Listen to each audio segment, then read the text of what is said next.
Shalom, Bapak Ibu, Saudara-saudari yang dikasihi oleh Tuhan Yesus Kristus. Selamat berjumpa kembali di channel Suara Rohani Kristen. Pada kesempatan malam hari ini, kita akan sama-sama mendengarkan khotbah yang akan disampaikan oleh Ibu Pendeta Debbie Basjir dengan tema Carilah Tuhan selama Ia berkenan ditemui. Dan sebelum kita mendengarkan khotbah pada malam hari ini, saya akan membacakan satu ayat firman Tuhan yang terambil di dalam Yesaya pasal 55 ayatnya yang ke-6.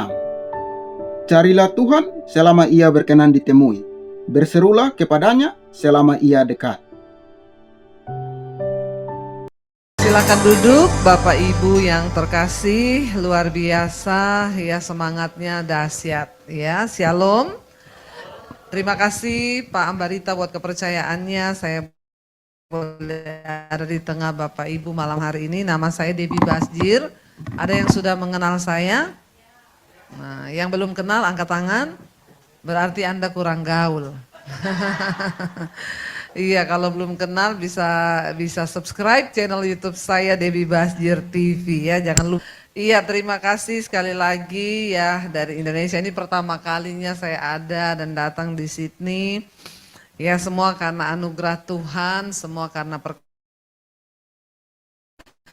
Iya, dan saya bertobat tahun 95. Semua sudah dengar kesaksian saya? Sudah semua ya. Jadi saya bertobat, terima Tuhan Yesus tahun 95, ya saya tidak pernah punya cita-cita jadi pendeta. Jauh dari ya hidup saya, karena dulu saya sebelum bertobat saya pelatih senam aerobik. Makanya gayanya begini nih. Tapi Tuhan pilih siapapun yang dia mau pilih, dia pakai siapapun yang dia pakai. Ya, karena dari kecil saya tuh sudah diwanti-wanti sama papi saya, jangan berteman dengan orang Kristen.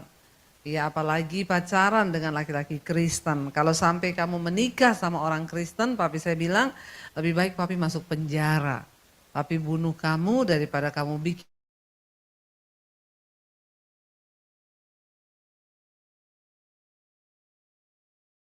laki Kristen. Padahal yang ganteng-ganteng itu cowok Kristen. Amin apa amin? Yang bertobat, yang tidak bertobat ya mirip setan ya. Saya bersyukur ya dan Tuhan panggil seperti yang Yesus katakan, ya bukan kita yang memilih dia, tapi dia yang memilih kita. Kalau Bapak Ibu ada malam hari ini duduk di sini itu karena kita dipilih Tuhan. Karena kalau kita nggak dipilih Tuhan, kita nggak ada hari ini di sini. Justru karena kita dipilih Tuhan, saya yang tidak pernah beta, kalau saya bisa berdiri hari ini di tengah Bapak Ibu tuh karena saya dipilih Tuhan. Ya, dan dia tidak pernah lihat latar belakang kita. Ya, waktu itu saya sudah mau bunuh diri karena ya hidup saya jauh dari kasih karunia Tuhan. Ya, saya melakukan banyak dosa. Karena saya pikir dulu kemerdekaan di hidup saya adalah ketika saya bisa melakukan apa yang saya mau. Ternyata semakin jauh dan iblis itu menuduh. Ya, buat apa kamu hidup? Ya, hidupmu udah hancur, masa depanmu juga udah hancur. Karena papi saya galak banget ya, dia kalau mukul itu nggak kira-kira.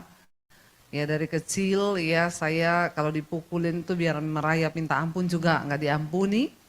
Jadi banyak kepahitan di hati saya dan saya jatuh makin dalam tapi di satu titik saya bertanya ya kenapa sih Tuhan tuh menciptakan manusia? Sebuah pertanyaan muncul di benak saya, kenapa ya Tuhan itu kurang kerjaan menciptakan manusia di dunia cuma untuk kita berdosa, lalu ketika kita berdosa kita masuk neraka. Kenapa sih Tuhan itu seperti itu ya? Sebuah pertanyaan muncul dan saya percaya ya Tuhan itu ada. Orang yang paling bodoh di dunia ini adalah orang yang gak percaya ada Tuhan. Orang yang paling malang di dunia ini adalah orang yang tidak percaya bahwa ada satu kuasa yang menciptakan. Ya, saya percaya Tuhan tuh ada, tapi saya nggak tahu siapa dia. Tapi saya percaya bahwa dia ada. Kita kalau belajar, ya dulu kita belajar tentang alam semesta, kita belajar tentang penciptaan manusia. Dulu saya dari biologi, ya kalau kita belajar bagaimana Tuhan menciptakan, Ya kalau kita masuk lebih dalam melihat DNA manusia, kromosom, itu tuh nggak mungkin kalau nggak ada satu kuasa yang mengatur semua itu. Kita lihat tata surya, kita lihat bumi berputar pada porosnya. Itu kalau nggak ada kuasa yang mengaturnya maka nggak mungkin. Kita diciptakan semua manusia ya punya dua mata, satu hidung, satu mulut, dua telinga, tapi nggak ada mukanya yang sama. Semua matanya dua kan? Nggak ada yang satu kan? Hidungnya dua, ya lubangnya menghadap ke bawah lagi semua ya. Jadi nggak usah dioperasi ya. Kalau yang menghadap ke atas itu baru operasi ya. Tapi kalau menghadap ke bawah sudahlah disyukuri saja. Yang penting masih ada lubang dua, ya bisa napas. Kalau lubangnya menghadap ke atas ya itu baru operasi. Karena kalau hujan masuk air bisa mati ya. Jadi saya melihat bahwa Tuhan itu ada. Jadi terlalu bodoh kalau ada orang yang berkata bahwa tidak ada Tuhan. Tapi pertanyaan yang selanjutnya, kalau Tuhan itu ada, siapa Tuhan itu sebenarnya? Karena banyak agama. Dan semua berkata bahwa ajaran yang paling benar.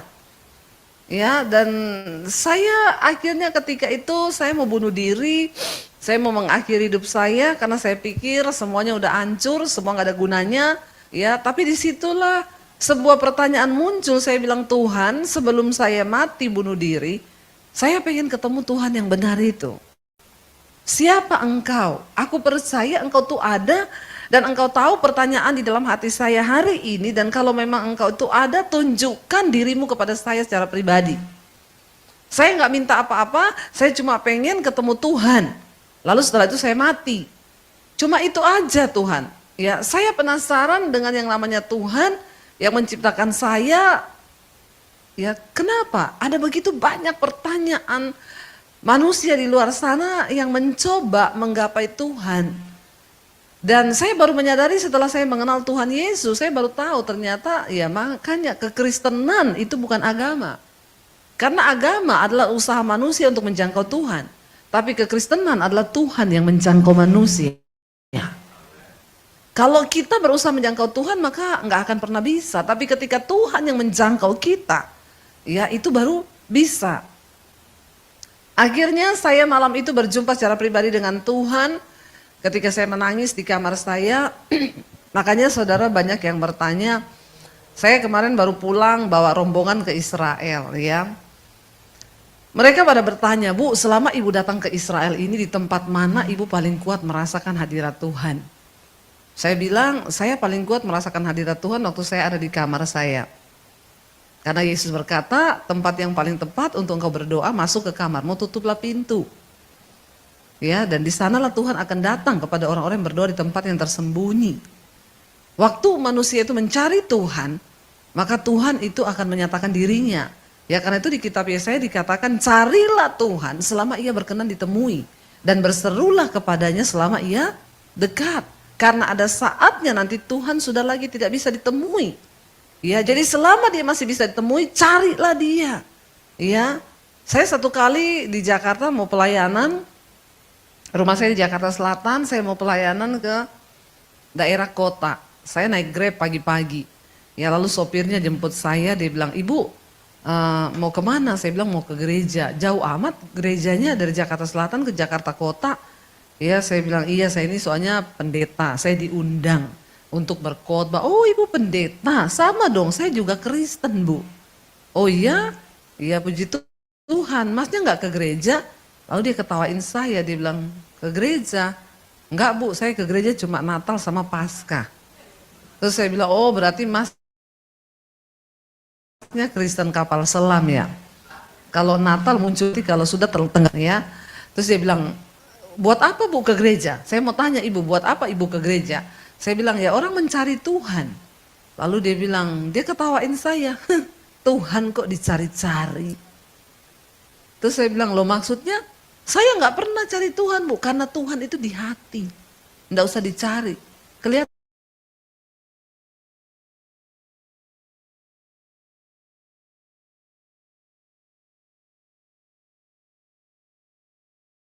saya, yang sesat saya, Tuhan di hati. Kenapa ibu masih cari Tuhan?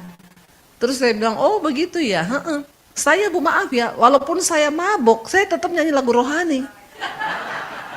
Dahsyat ya, itu banyak di Medan sana sama di Manado itu. Orang mabuk tapi nyanyi lagu rohani. Ya, itu banyak di sana ya.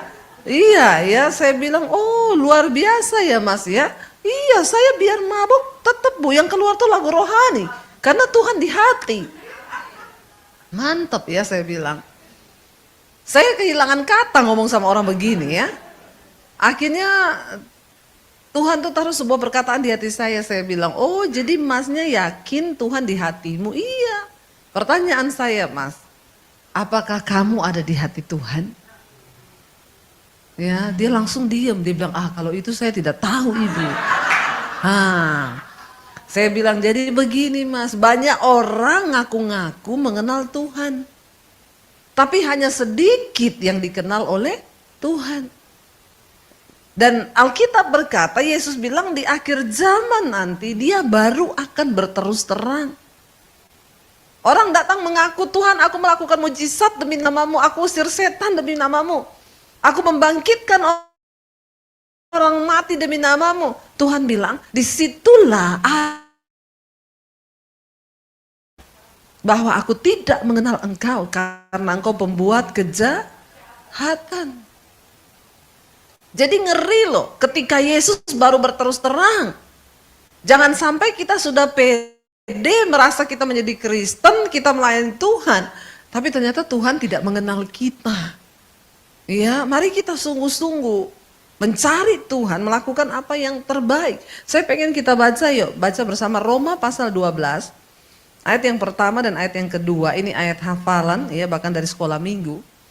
Roma pasal 12 ayat 1 dan 2 firman Tuhan berkata begini, kita baca bersama Roma 12 ayat 1 dan 2. Karena itu saudara-saudara, demi kemurahan Allah, apa di sana dikatakan? Aku menasehatkan kamu supaya kamu mempersembahkan tubuhmu sebagai persembahan yang hidup, yang kudus dan yang berkenan kepada Allah, itu adalah ibadahmu yang sejati. Janganlah kamu menjadi serupa dengan dunia ini, tetapi berubahlah oleh pembaharuan budimu, sehingga kamu dapat membedakan manakah kehendak Allah, apa yang baik, yang berkenan kepada Allah dan yang sempurna. Ayat ini dengan jelas berkata, apa itu ibadah yang sejati? Ibadah yang sejati itu bukan hanya waktu kita datang di sini, lompat-lompat, nyanyi-nyanyi. Tapi ketika kita tidak mempersembahkan hati dan hidup bagi Tuhan, ya nggak ada gunanya. Itu sama dengan layaknya orang di diskotik nyanyi-nyanyi tanpa mempersembahkan hidup. Ibadah yang sejati itu dikatakan karena itu, saudara-saudara, demi kemurahan Allah, aku menasehatkan supaya kamu mempersembahkan tubuhmu ya sebagai persembahan yang hidup, yang kudus dan yang berkenan kepada Allah, itu adalah ibadahmu yang sejati. Jadi ibadah yang sejati itu ketika kita mempersembahkan tubuh ini. Apa yang ada pada tubuh kita? Ada mata kita, ada hati, ada mulut, ada telinga, ada tangan, ada kaki, ya. Dan Tuhan minta kita mempersembahkan itu kepada Dia, dan itu adalah ibadah kita yang sejati. Bagaimana kita mempersembahkan mulut kita kepada Tuhan? Jangan ada kata-kata kotor yang keluar dari mulut kita. Jangan ada kata-kata yang ya mendukakan hati Tuhan. Jangan ada gosip, jangan ada hal-hal yang ya tidak berkenan kepada Tuhan. Bagaimana kita mempersembahkan hati ini kepada Tuhan? Jangan ada kepahitan di dalamnya. Jangan ada iri hati, jangan ada kebencian, jangan ada kedengkian. Bagaimana kita mempersembahkan tubuh ini, tangan kaki kita untuk kemuliaan Tuhan. Itu adalah ibadah yang sejati. Dan dikatakan di situ, ya, janganlah kamu menjadi serupa dengan dunia ini, tetapi berubahlah oleh pembaharuan budimu. Kita ini manusia diciptakan dengan yang namanya akal budi. Ya, hewan itu diciptakan punya tubuh, ya punya otak, tapi tidak punya akal budi. Apa itu akal budi? Untuk membedakan antara yang baik dan yang jahat. Kucing itu nggak punya akal budi, makanya dia nyolong, ngambil ya punya orang, dia nggak merasa berdosa karena dia memang nggak punya akal budi. Satu kali anak saya itu tanya begini, waktu anak saya masih kecil, dia bilang, "Mam, itu ada kucingnya temenku, datang ke sini terus, dia mau kawinin kucing kita." Terus saya bilang, "Ya enggak apa-apa, Dek. Tapi kucingnya temenku itu udah punya istri. Masa dia mau kawin sama kucing kita? Ya berarti dia selingkuh dong." Terus saya bilang sama anak saya, "Enggak, Dek. Ya iya kan dia udah punya anak." Enggak ada kalau kucing hewan tuh dibilang selingkuh, enggak ada. Lalu anak saya bilang, "Loh kok bisa? Kalau manusia, nah manusia enggak boleh." Ya itu namanya selingkuh kalau manusia. Lah kenapa manusia enggak boleh, kucing boleh? Saya bilang ya karena manusia diciptakan punya akal budi. Kalau kucing itu enggak punya akal budi. Lalu dia tanya, "Tapi teman saya itu ada, papahnya udah punya istri, tapi dia selingkuh sama perempuan lain." Saya bilang itu namanya bapak-bapak kucing garong. Iya. Jadi binatang itu nggak dikasih akal budi, dia nggak bisa tahu mana yang baik mana yang jahat. Tapi ayat ini berkata, berubahlah oleh pembaharuan budimu supaya kamu dapat membedakan manakah kehendak Allah, apa yang baik, yang berkenan kepada Allah dan yang sempurna. Dalam hidup ini kita harus bisa bedakan apa yang baik, yang berkenan kepada Allah dan yang sempurna. Baik saja belum tentu berkenan. Nah ketika kita mengenal Tuhan, maka Tuhan memperbaharui akal budi kita. Berubahlah oleh pembaharuan budimu. Dari mana kita bisa mengalami perubahan? Waktu kita membaca firman Tuhan. Saya bersyukur dulu saya sebelum bertobat, saya ini karakternya hancur, rusak. Karena saya nggak kenal firman. Lalu ketika saya bertobat, saya mulai baca Alkitab. Ya, saya baca Alkitab itu satu hari 6-7 jam. Saya baca itu di kamar mandi. Karena saya takut ketahuan. Papi saya itu punya pedang panjang 1,5 meter di bawah kolong tempat tidur. Dia punya pistol di lemari. Dari kecil saya sudah diwanti-wanti, jangan sampai kamu jadi Kristen ya. Awas kamu bergaul sama orang Kristen, kamu nikah, kamu jadi Kristen, bener papi bunuh kamu. Di bayangannya papi saya bisa jadi Kristen kalau saya pacaran dengan orang Kristen. Tapi ternyata itu nggak terbatas. Justru saya bisa mengenal Tuhan bukan karena saya pacaran dengan orang Kristen, tapi Yesus datang di saya secara pribadi. Karena dia pilih saya. Dan hari itu ketika Tuhan mendatangi saya secara pribadi, semuanya berubah. Akhirnya nggak ada pikiran mati, nggak ada pikiran bunuh diri yang ada di benak saya cuma pengen kenal siapa Tuhan Yesus. Lalu saya baca firman. Saya mulai baca Alkitab. Setiap hari saya baca Alkitab, ya terutama dari Perjanjian Baru.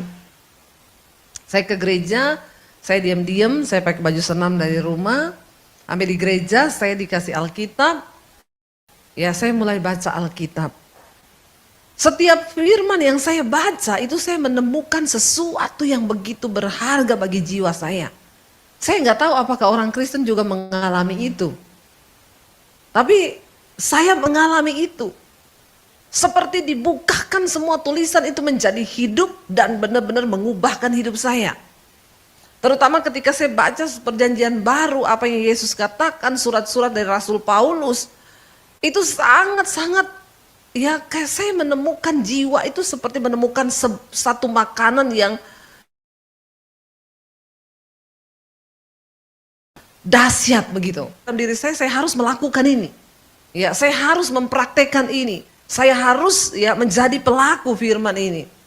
Jadi ketika saya baca, jangan kamu kalah dengan kejahatan, tapi kalahkanlah kejahatan dengan kebaikan. Saya mulai belajar, ya karena dulu saya itu pemarah, emosi, egois. Ya orang kalau nggak mengenal Tuhan ya rusak karakternya, hancur. Dan apalagi saya hidup di Sulawesi, beda sama suami saya yang orang Solo. Ya, Dari segi warna kita sudah berbeda, saya warna merah, dia warna hijau. Tuhan menciptakan manusia itu dengan karakteristik yang berbeda-beda. Ya, yang namanya temperamen.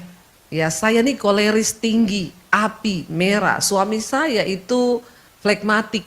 Ya, dan memang paling cocok menikah itu ya yang koleris ketemu sama flegmatik. Orang-orang flegmatik itu paling banyak dijumpai di daerah Jawa, terutama Jawa Tengah, Solo, Semarang ya. Itu orang-orang flegmatik ya, yang kalau bicara itu halus ya. Marah aja, suami saya itu kalau marah dia bilang, "Say, aku boleh marah enggak?" Luar biasa kan? Marah permisi loh. Permisi, aku mau marah gitu ya. Dan saya bersyukur, tapi saya dilahirkan dengan warna merah di Sulawesi lagi. Jadi kalau mau cari orang-orang warna merah itu paling banyak daerah timur Sulawesi, ya Medan, Batak itu merah ya. Kalau ngomong kenceng, ya nadanya tinggi terus ya. Kalau nggak bisa turun ya, pokok itulah karakteristiknya. Dan ya mungkin karena kebanyakan makan cabai juga. Ya, saya tadi sudah coba itu Medan Cia. Itu pedes ya.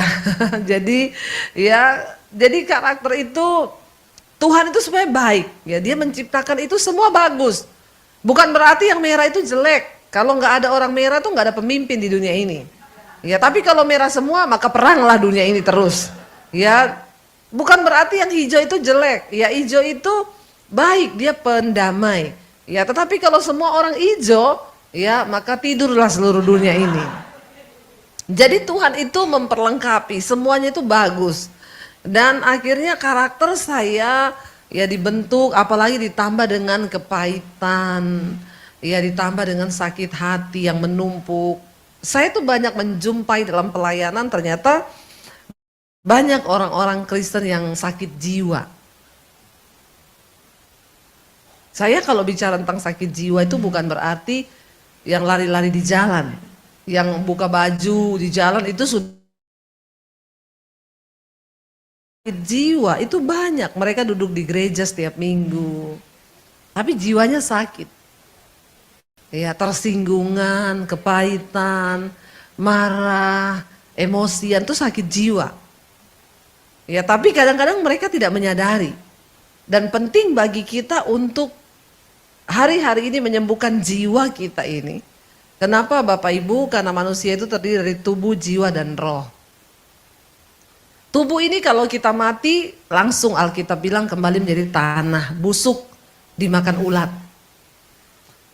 Roh kita kembali kepada Allah Bapa yang mengaruniakannya. Kenapa dikatakan kita diciptakan serupa dan segambar dengan Allah? Karena kita punya roh, hembusan nafas Allah. Lalu jiwa ini kemana? Ya, jiwa ini yang nanti akan dihakimi. Karena jiwa ini berbicara tentang keakuan. Makanya Yesus berkata, jangan kamu takut kepada mereka yang berkuasa hanya membunuh tubuh, tapi tidak berkuasa membunuh jiwa di dalam neraka. Takutlah kepada Allah Bapa yang berkuasa membunuh baik tubuh dan jiwamu di dalam neraka. Tapi banyak orang Kristen tidak menyadari, di dalam jiwa manusia itu ada pikiran, perasaan, dan kehendak. Ini keakuan kita. Jiwa saya ini jiwanya Debbie. Ya, dan ini kita masing-masing jiwanya.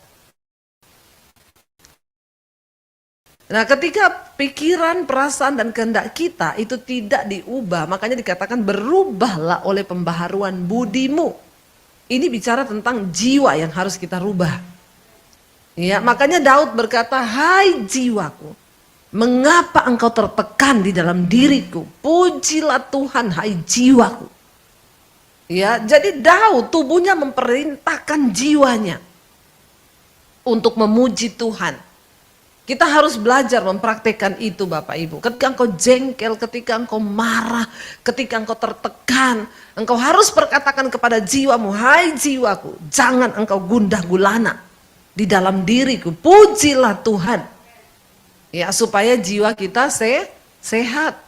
Ya, karena kalau engkau sakit jiwa tuh bahaya. Banyak orang akhirnya jadi troublemaker. Di mana-mana bikin keributan karena sakit jiwa. Tapi nggak ngaku dia kalau sakit jiwa. Dia nggak sadar. Saya dulu menikah dengan suami saya, ternyata saya masih membawa kepahitan dari masa lalu. Ketika saya dipukuli papi saya simpan jadi luka. Apalagi ketika saya diusir dari keluarga saya waktu saya jadi Kristen. Itu ternyata sangat mempengaruhi. Saya masuk dalam pernikahan, saya masih membawa luka batin. Ya, suami saya pada waktu itu kita ketemunya di gereja. Ya, saya sudah pelayanan, saya khotbah dari Makassar, saya ke kota Solo, saya khotbah di gereja tempat suami saya pelayanan. Jadi suami saya berharap dapat istri, waduh luar biasa ini, hamba Tuhan. Pasti ketemunya di gereja lagi. Jadi kalau berantem pasti haleluya kau. Puji Tuhan. Iya apa iya? Ya di gereja kan ketemu pasti pakai bahasa roh kan. Kalau berantem dasar kau. Ya itu yang ada di dalam benaknya dia, berpikir ketemu hamba Tuhan pasti nikahnya luar biasa. Berantemnya juga omongannya shalom. Ya ternyata pendeta juga punya rasa, punya hati. Jangan samakan dengan pisau belati. Ketika saya menikah masih membawa jiwa yang sakit, terluka, aduh itu berpengaruh dalam rumah tangga kami. Saya dulu kalau tersinggung saya marah, padahal saya sudah dapat suami sabarnya kayak begini loh. Untung saya dapat orang Solo, kalau dapat orang Medan atau Sulawesi mungkin sudah cerai dari awal-awal. Ya karena dua-dua sakit. Tapi di sini tidak ada yang sakit jiwa, tidak ada. Semuanya sehat. Ya insya Allah. Lalu saya menikah dengan suami, masuk dalam pernikahan, saya sakit jiwa. Ya suami saya salah bicara apa, saya tersinggung, saya marah meledak-ledak. Bukan cuma itu, saya kalau marah saya pukulin diri saya benturkan kepala saya ke tembok. Itu kan gila kan. Dan betapa tertekannya suami saya baru melahirkan waktu itu anak saya baru berapa hari, saya pergi dari rumah karena saya tersinggung dengan omongan kakaknya suami loh, bukan suami. Dengan omongan kakak ipar saya marah, saya tinggalkan rumah, saya pergi, HP saya matiin. Lah suami saya kan pasti tersiksa nyari saya, tapi saya senang kalau dia tersiksa. Itu orang sakit. Itu tanda-tandanya susah lihat orang senang, lihat orang susah. Ya, itu orang sakit jiwa.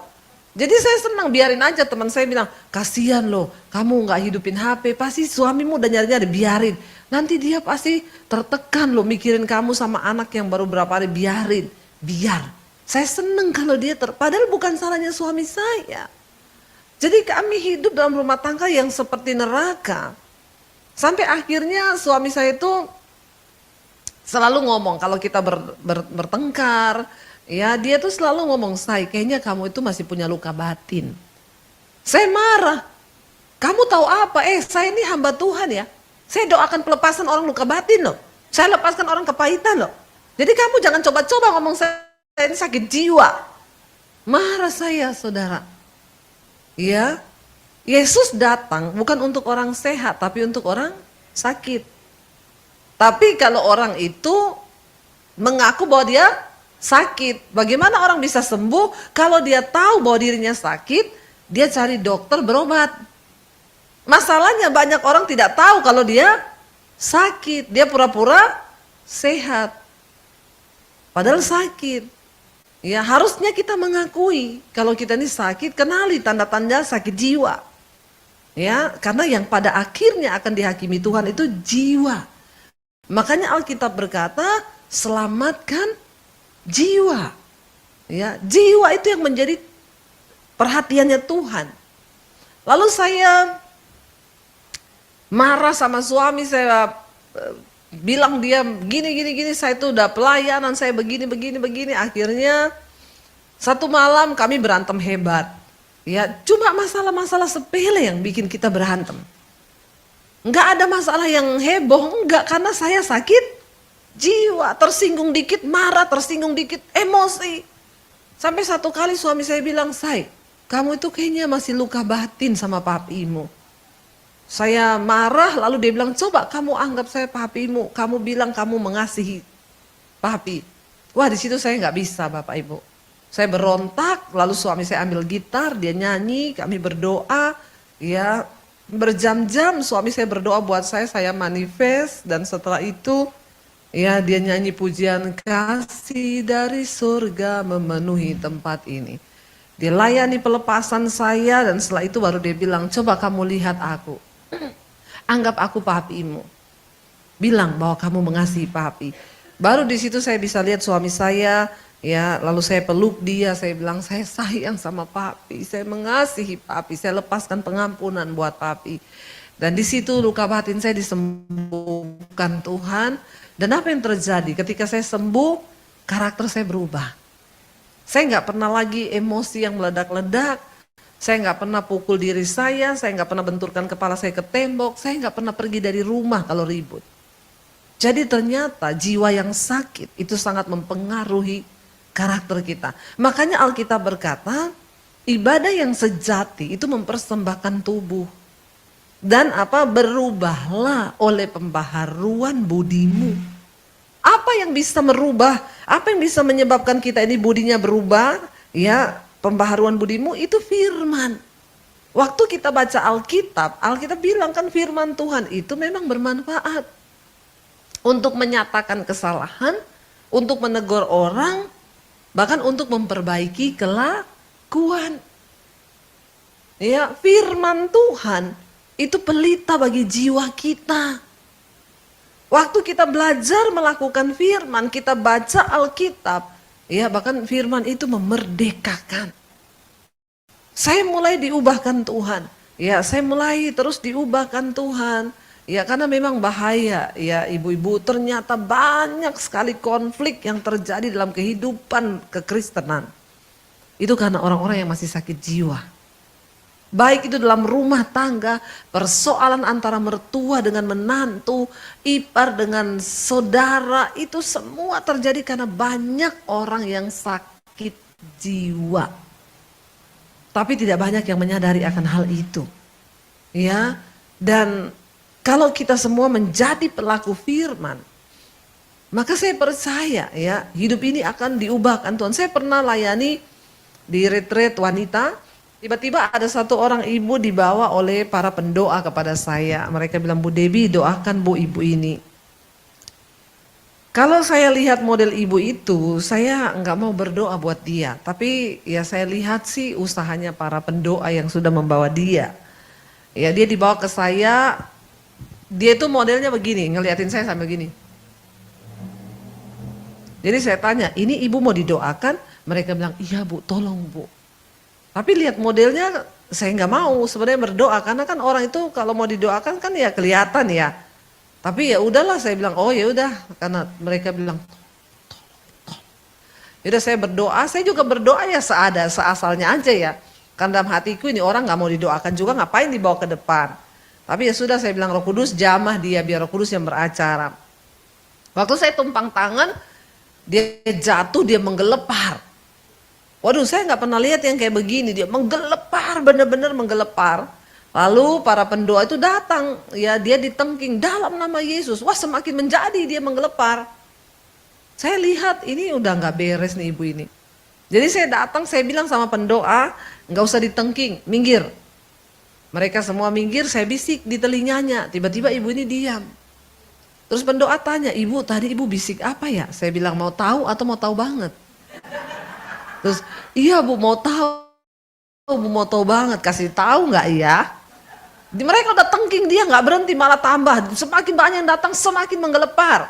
Tapi waktu saya bisik, dia langsung diam. Saya bilang, itu bukan setan, jadi ibu nggak usah tengking.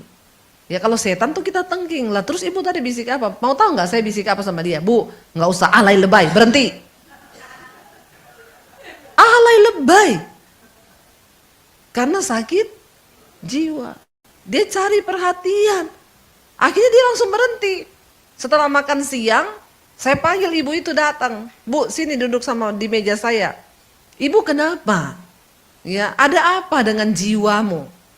Lalu dia cerita, saya itu Bu, sejak saya menikah dengan suami saya itu enggak pernah bahagia Bu. Oh, ya, kenapa? Suami saya itu selingkuh, dia begini, dia nggak pernah kasih saya duit, saya cari duit sendiri, saya pontang-panting, dia nggak pernah mengasihi saya.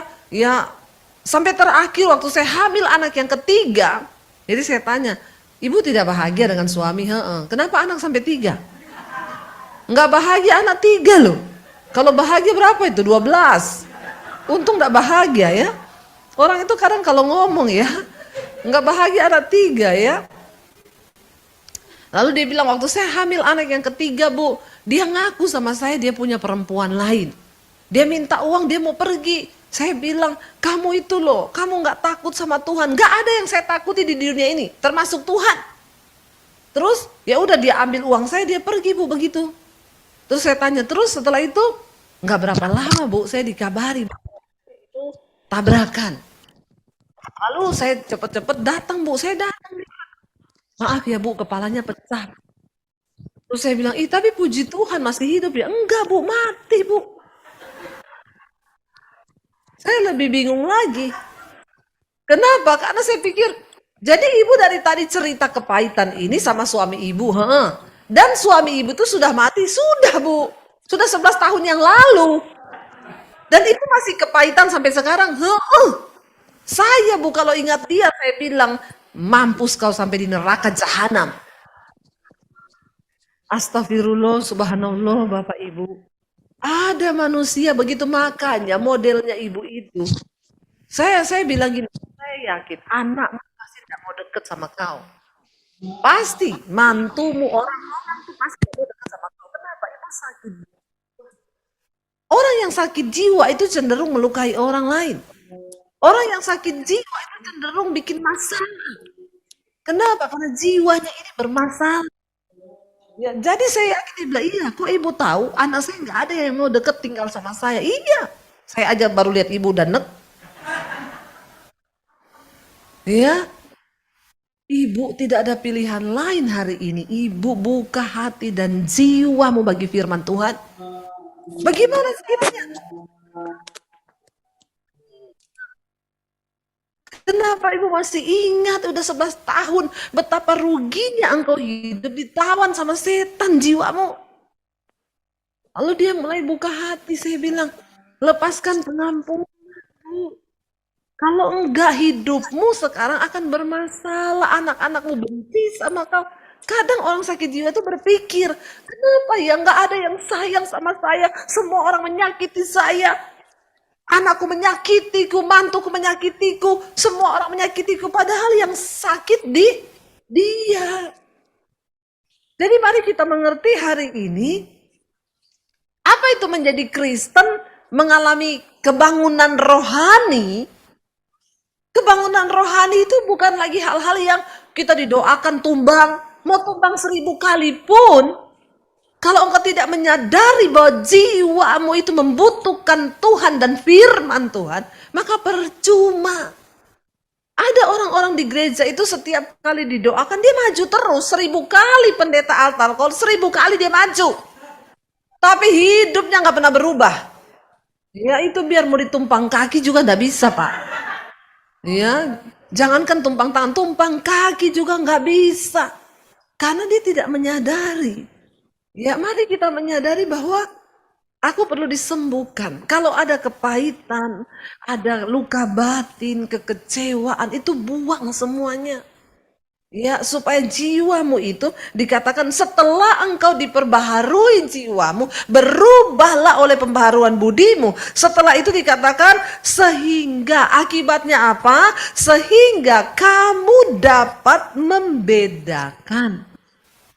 Waktu jiwa kita diperbaharui, waktu pikiran kita diisi oleh firman, maka hidup kita berubah, kelakuan kita berubah, berubahlah oleh pembaharuan budimu, sehingga kamu dapat membedakan manakah kehendak Allah, apa yang baik, yang berkenan, dan yang sempurna.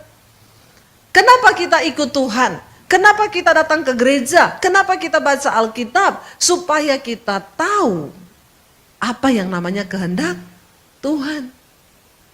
Seorang Kristen yang berhasil itu bukan waktu usahamu berkembang. Engkau ikut Tuhan berhasil bukan ketika depositmu di rekening nambah di bank. Bukan ketika rumah 1 jadi 3, no. Kekristenan yang berhasil itu adalah ketika engkau mengerti kehendak Tuhan atas hidupmu. Itu namanya engkau dapat hati Tuhan. Tapi kita nggak mungkin bisa mengerti kehendak Tuhan kalau jiwa ini belum diperbaharui. Nggak bisa engkau mengerti. Ya, makanya Yesus ketika berbicara dengan Nikodemus, siapa Nikodemus? Nikodemus itu ahli. Ya, dia itu salah satu anggota Sanhedrin pada zamannya yang terpilih dari orang-orang ya Farisi. Dia menguasai segala ilmu agama, dia punya pengetahuan yang tinggi, mereka dari kalangan orang-orang terdidik. Tapi ketika dia ketemu Yesus, Yesus bilang engkau harus dilahirkan kembali. Dia bilang, hah? Aku udah tua, bagaimana mungkin aku masuk ke dalam rahim ibuku? Tuhan bilang engkau tidak memahami apa yang aku maksud. Ketika seseorang jiwanya belum diterangi oleh firman Tuhan, dia tidak akan mengerti apa yang Tuhan sampaikan. Makanya banyak orang Kristen masuk keluar gereja, duduk puluhan tahun di gereja tapi hidupnya gak berubah. Karena engkau belum membuka jiwamu bagi Tuhan. Waktu kita buka hidup kita bagi Tuhan, kita diubahkan, firman Tuhan ambil alih hidup kita, barulah kita bisa mengerti kehendak Tuhan. Ketika kita mengerti kehendak Tuhan, itu yang wow. Bukankah semua kisah di Alkitab Abraham, perjalanan hidupnya itu adalah sebuah perjalanan tentang mereka melakukan kehendak Tuhan. Pada satu saat ketika Yesus datang kembali, dia berkata, marilah kepadaku hai kamu yang melakukan kehendakku. Apa kehendak Tuhan? Secara garis besar adalah kita melakukan firman Tuhan. Makanya banyak orang datang, Bu, saya tuh kepahitan sama mertua saya berantem sama dia, Bu. Saya bilang kamu harus mengerti kehendak Tuhan. Apa kehendak Tuhan? Perdamaian. Kalau sekira-kira hal itu bergantung kepadamu, hiduplah damai dengan semua orang. Tapi bagaimana caranya, Bu? Lepaskan pengampunan. Tapi saya sudah berusaha untuk melepaskan pengampunan. Saya sudah berdoa buat mereka. Tapi apa yang saya alami, Bu? Terus mereka menyakiti saya. Saya bilang berarti kamu belum lulus. Lalu dia tanya, bagaimana caranya? Bagaimana saya tahu saya sudah lulus? Kamu mau tahu bagaimana kamu lulus? Kalau mereka melakukan yang buruk kepadamu dan kamu sudah tidak terluka, itu artinya kamu sudah lulus ujian. Tapi kalau kamu masih terluka berarti jiwamu masih bermasalah. Iya kan? Diperlukan orang-orang yang jiwanya sehat hari-hari ini, ya supaya kita ini bisa memenangkan banyak jiwa.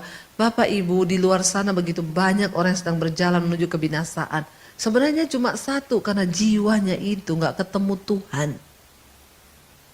Kalau kita ketemu Tuhan luar biasa. Bahkan ketika orang memperlakukan kita tidak baik, orang fitnah kita, kita bisa hanya tertawa.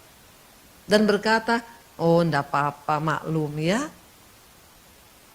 Banyak orang-orang yang sakit jiwa.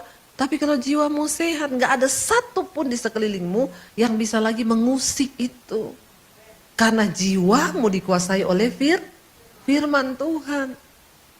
Persembahkanlah tubuhmu sebagai persembahan yang hidup. Dan berubahlah oleh pembaruan budimu. Itu yang namanya kebangunan rohani. Waktu hidupmu diubahkan. Makanya saya mungkin pendeta yang berbeda, Pak, di Indonesia.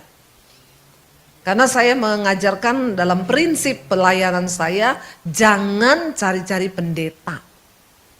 Kamu punya masalah, cari Tuhan. Jangan cari pendeta, tidak ada pendeta hebat. Yang ada itu Tuhan yang hebat dengan imanmu yang hebat. Itu yang saya ajarkan. Kenapa? Jangan titip-titip doa. Ya, datang sendiri kepada Tuhan karena kamu punya hak istimewa untuk berjumpa Tuhan. Kenapa saya mengajarkan seperti itu? Karena supaya engkau bertemu Tuhan secara pribadi. Waktu engkau ketemu Tuhan, waktu engkau mencari Dia, Tuhan memberikan dirinya untuk ditemui. Ketika orang berjumpa dengan Tuhan, jiwamu dijamah, engkau mengalami perubahan hidup. Tapi kalau engkau cuma titip-titip doa sama pendeta, sorry aja. Ya, saya selalu bilang, Pak, nggak ada. Makanya ibu-ibu, apalagi ibu-ibu datang, Bu Debi titip ya doakan suami saya. Enggak, saya enggak mau berdoa buat suamimu. Ya, kenapa? Saya enggak mungkin menangis buat suamimu, ibu. Karena saya tidak mencintai suamimu. Ya titip ya Bu, namanya Bambang. No. Ya, saya enggak mungkin berdoa buat suamimu. Apalagi kalau saya berdoa misalnya di rumah sambil menangis, Tuhan, Bambang Tuhan. Lah suami saya lewat, dia tanya, siapa itu Bambang? Yang ada malah rumah tangga kami hancur gara-gara saya berdoa buat suami ibu. Ya, ndak ada titip doa, ndak ada. Ingat ketika Yesus menderita, dia dicambuk, dia mau disalib. Wanita-wanita Yerusalem menangis. Dia bilang, jangan kamu tangisi aku, tangisi dirimu sendiri dan keluargamu. Doa yang menggerakkan hati Tuhan itu doa yang lahir dari hati yang hancur. Kamu titip doa sama pendeta, ndak ada pendeta nangis buat kau. Termasuk saya, iya nggak Pak? Nggak mungkin, karena saya nggak cinta kepada suamimu. Siapa yang bisa menggerakkan hati Tuhan? Ya kamu sendirilah yang harus berdoa kepada Tuhan. Nggak ada titip doa. Ya jangan, datang sendiri. Awal-awalnya itu banyak yang menentang, banyak yang nggak setuju, sampai ada yang datang, Bu pendeta ini mau tuh doakan pendeta. Ya udah kamu ikut sana aja, jangan dengerin saya, dengerin yang menurut kamu cocok. Kalau saya ya pengajaran saya seperti ini. Tapi ketika mereka melakukan, ya mereka mulai mencari Tuhan, orang-orang mengalami pemulihan, orang-orang mengalami perjumpaan pribadi dengan Tuhan. Sampai satu kali ada yang telepon sama saya dari Manado, Bu kami dari Manado Bu, dari Manado desa Bu. Kenapa? Saya bilang, Bu kami ini kan lagi setiap malam kami ikut mesbah doa Ibu jam 8. Lagi ibadah mesbah doa, kebetulan dia bilang ada ponakan saya dari kampung datang ke rumah kami nginep. Jadi malam itu kami suruh dia ikut mesbah doa. Ya daripada kamu di kamar, ayo sini. Kita tiap malam itu ikut mesbah doa. Lalu lagi ikut mesbah doa, ponakannya kerasukan. Ini jemaat dari gereja Protestan loh, bukan jemaat karismatik. Ponakannya kerasukan, dia teriak-teriak, jangan denger khotbahnya Debbie Basir, matikan, matikan. Ya, lalu mereka semua ketakutan. Dia telepon saya, Bu gimana ya Bu? Saya bilang, Bu ini waktunya Ibu praktekkan iman. Karena Alkitab berkata Tuhan beri kuasa kepada orang yang percaya. Bahkan kuasa ini akan menyertai, tanda-tanda ini akan menyertai orang yang percaya. Kamu akan usir setan demi namaku. Sekarang ibu ambil minyak. Ya ibu dengan keluarga layani dia. Jadi kan suaminya, anak-anaknya ikut mesbah doa semua. Mereka ambil minyak, ya ponakannya itu lagi menggelepar. Mereka sama-sama doakan ditengking. Dalam nama Yesus, darah Yesus. Segala setan aku ikat, patahkan, hancurkan. Karena mereka sudah mengikuti khotbah-khotbah saya. Setelah itu mereka telepon saya, mereka bilang, Bu, luar biasa ya. Kami seumur hidup baru kali ini mengalami yang namanya ketemu orang kerasukan. Terus tadinya kita takut Bu. Tapi ya kita ingat ibu bilang jangan takut. Saya bilang iya setan itu cuma membawa roh ketakutan. Kalau engkau takut ya dia seneng. Tapi kalau engkau nggak takut ya dia kalah. Lalu mereka layani sampai ponakan ini kelepasan. Dan mereka bilang, wow Bu, kami mengalami pengalaman pribadi dengan Tuhan. Yes, selamat. Dulu kalau ada begitu kan cari pendeta. Dibawa ke pendeta. Sekarang bertempurlah sendiri dengan imanmu. Dan akhirnya mereka mengalami perjumpaan pribadi. Saya bilang, Ibu di sekelilingmu masih banyak orang yang terikat dengan setan begitu. Nanti Ibu akan temui keluargamu, saudaramu. Itu bukan cara kebetulan Tuhan kirim jiwa ke rumahmu. Kan kalau dipikir cuma orang datang nginap, ponakan dari kampung. Ternyata kan itu jiwa yang harus dilayani. Pelayanan itu bukan berarti semua harus berdiri di mimbar. Saudara ketemu dengan orang siapapun engkau doakan dia mengalami pemulihan. Engkau sudah selamatkan satu jiwa. Makanya hari-hari ini ya banyak yang bertanya kepada saya di Jakarta, Ibu buka gereja kapan Bu? Kami mau pindah ke gereja Ibu. Saya bilang enggak, sudah banyak gereja. Apalagi di Jakarta, satu mall ada 5 sampai 10 gereja. Ya, bisa salah masuk tuh jemaat. Saya bilang saya enggak buka gereja. Ya, gereja saya di YouTube saja. Apa yang sedang Tuhan suruh kepada kami, ya? Kami sedang membangun sebuah sekolah Alkitab di Bandungan, di Semarang.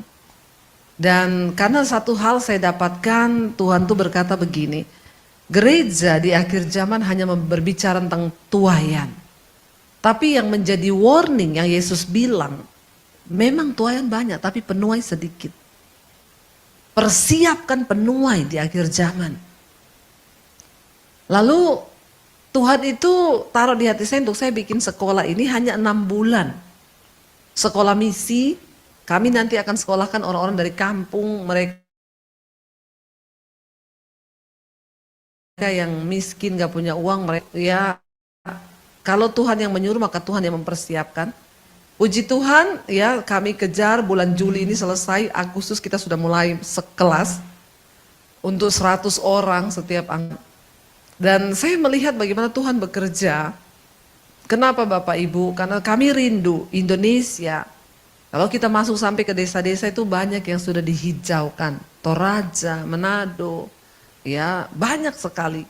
Nah kalau bukan kita yang berpikir, nah saya mau sampaikan hari ini, yang Tuhan taruh di hati saya hari-hari ini, persiapkan penuai. Saya mau bicara kepada Bapak Ibu yang ada di sini, engkau nggak perlu sekolah Alkitab untuk menjadi penuai. Engkau nggak perlu dilantik jadi pendeta dulu. Ketika jiwamu dipulihkan Tuhan, hidupmu diubahkan, maka engkau pergi di sekelilingmu itu banyak sekali jiwa. Engkau ketemu saja temanmu di tempat kerja, lagi murung, tertekan. Engkau tanya, datang rangkul dia, kenapa? Ya kamu berbeban berat, kamu mau nggak saya doain? Tuayan itu menguning. Ya saya ini, ya dimanapun saya rindu untuk menceritakan tentang Tuhan. Dan hari-hari ini saya mendengar banyak kesaksian di Jakarta, orang-orang mengalami perjumpaan pribadi dengan Tuhan. Di akhir zaman, lewat tayangan mesbah doa, mesbah syukur setiap hari di YouTube, ya saya melihat orang-orang dijamah Tuhan. Kemarin kami bikin, ya setiap bulan sekali saya ada ibadah mesbah doa onsite di Jakarta, hampir 1000 yang datang. Itu 16 orang pakai jilbab masuk. Saya tanya, ya mereka bilang kami boleh ikut ibadah, boleh. Kami sering dengar khotbah ibu di YouTube, enggak apa-apa ya, enggak apa-apa. Ya dan saya percaya penuaian sedang terjadi. Tapi mari kita jangan hanya jadi penonton. Kalau Bapak Ibu pengen dapat mahkota kehidupan, ayo selamatkan jiwa. Waktu engkau menghadap Tuhan, Tuhan tidak tanya berapa depositmu. Dia tidak tanya berapa rumahmu di bumi. Yang akan Tuhan tanyakan berapa jiwa yang sudah engkau bawa bagi kerajaanku. Yes, makanya bilang pada Tuhan, pakai hidupku Tuhan. Untuk menangkan mungkin keluargaku, mungkin iparku, bawa mereka dalam doa. Orang-orang yang kau temui di sekelilingmu. Ya, saya di pesawat pernah, saya naik pesawat, ada ibu-ibu duduk di samping saya. Waktu duduk, dia pamer sama saya. Ya, saya tanya, ibu dari mana? Dari sini. Oh, saya ini sudah keliling dunia, Bu. Saya ke sini, ke sini, ke sini. Saya bilang, oh, berarti ibu bahagia banget ya. Anak saya tadi baru dari kota ini karena anak saya itu dia kerjanya minyak. Saya bilang, licin dong ya Bu ya. Licin. Dia pamer, ya ini nanti saya mau ke sini lihat cucu di luar negeri semua. Saya bilang, berarti ibu hidupnya bahagia banget ya Bu ya, puji Tuhan ya bahagia ya. Tiba-tiba dia diam.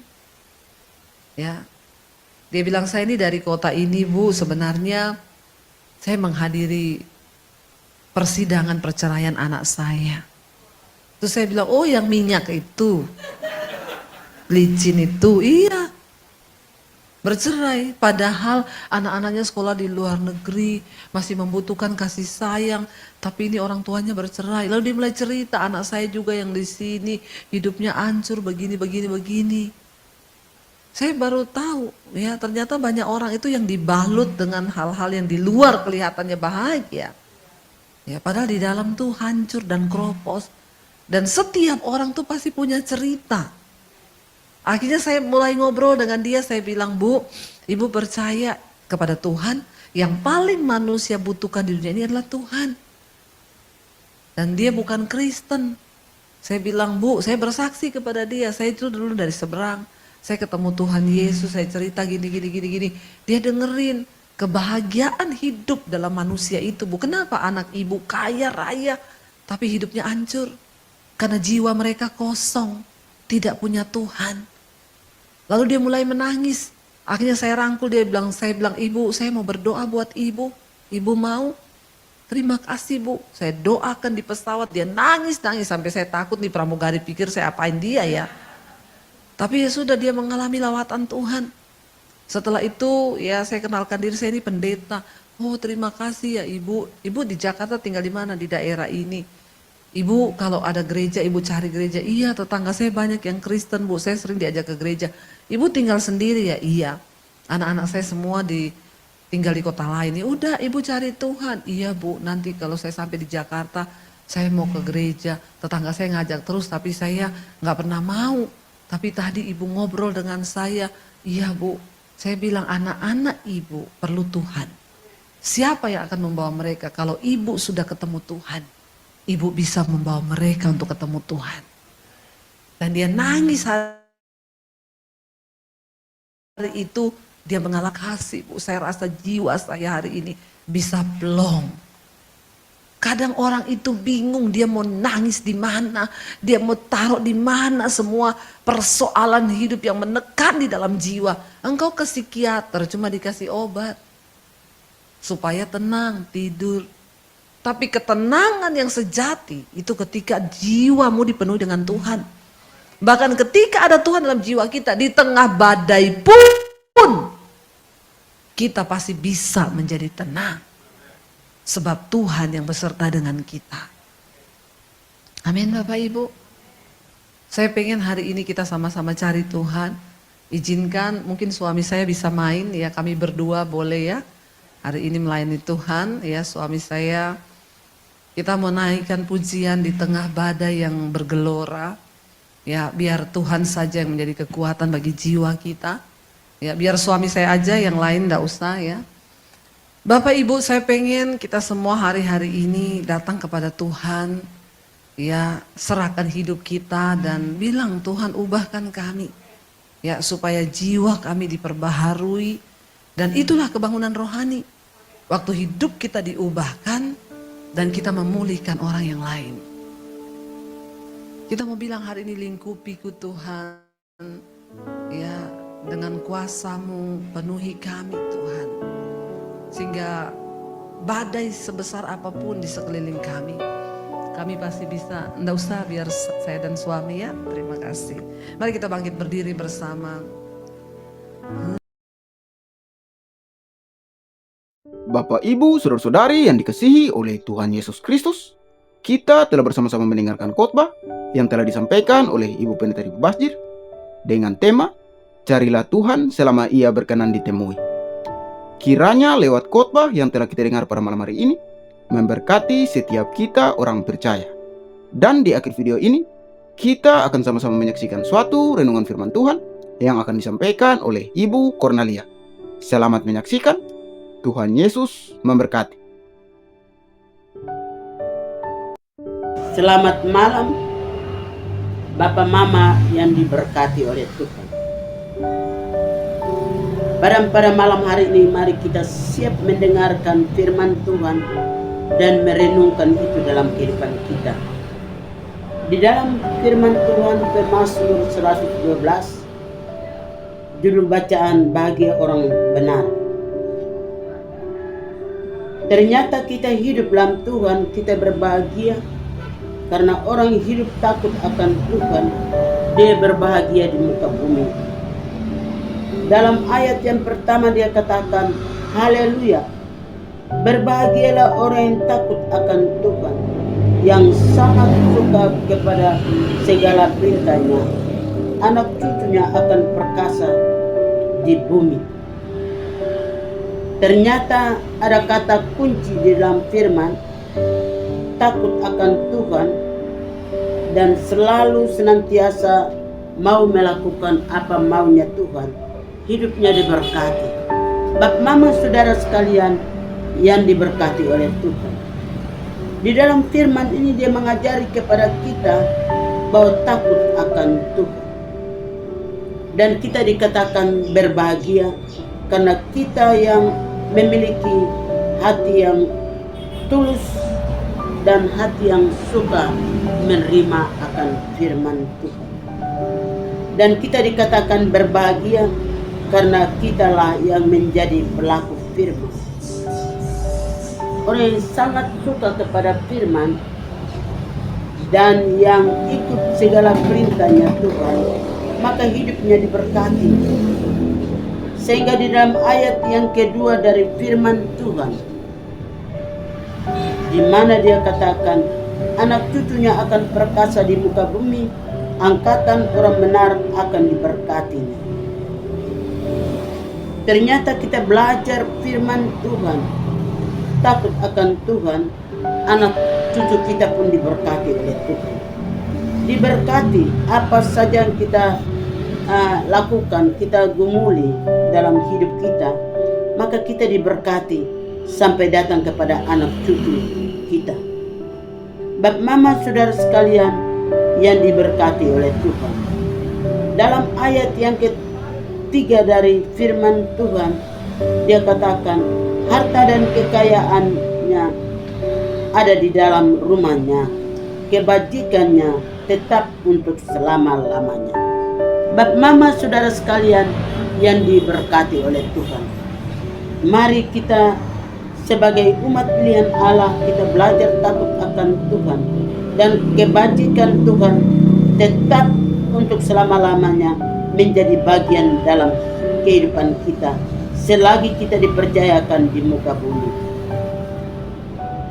Sehingga di dalam ayat yang keempat, di mana dia katakan di dalam gelap terbitlah terang bagi orang yang benar, pengasih dan penyayang, orang yang adil. Hidup kita di bawahnya ada garis bahwa Tuhan selalu mengasihi kita dan dia selalu menyayang kepada orang yang belajar firman dan melakukan hukum-hukumnya di dalam hidup. Mari kita sebagai umat pilihan Allah yang belajar takut akan Tuhan dan selalu senantiasa menaruh pengharapan kita kepada Tuhan, hidup kita diberkati. Di mana di dalam ayat yang kelima dia katakan mujur orang yang menaruh belas kasihan dan yang memberi pinjaman, yang melakukan urusannya dengan wajarnya. Bapak mama saudara sekalian yang diberkati oleh Tuhan, di dalam surat Ulangan pasal 28 dia katakan orang hidup berkenan kepada Tuhan, hidupnya diberkati. Bersatu jalan manusia tutup, bertujuh jalan Tuhan selalu buka berkat bagi kehidupan kita. Sukar dan sulitnya apapun yang kita hadapi, Tuhan memberikan jalan yang terbaik bagi kita.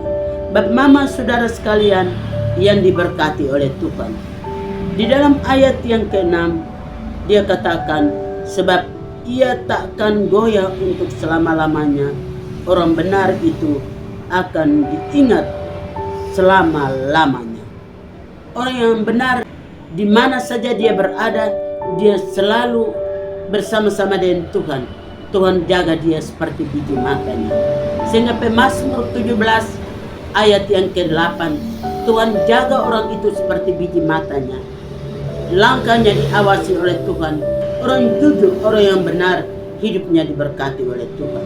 Bapak mama saudara sekalian yang diberkati oleh Tuhan, hidup ini biarlah kita menggantungkan pengharapan kita kepada Tuhan.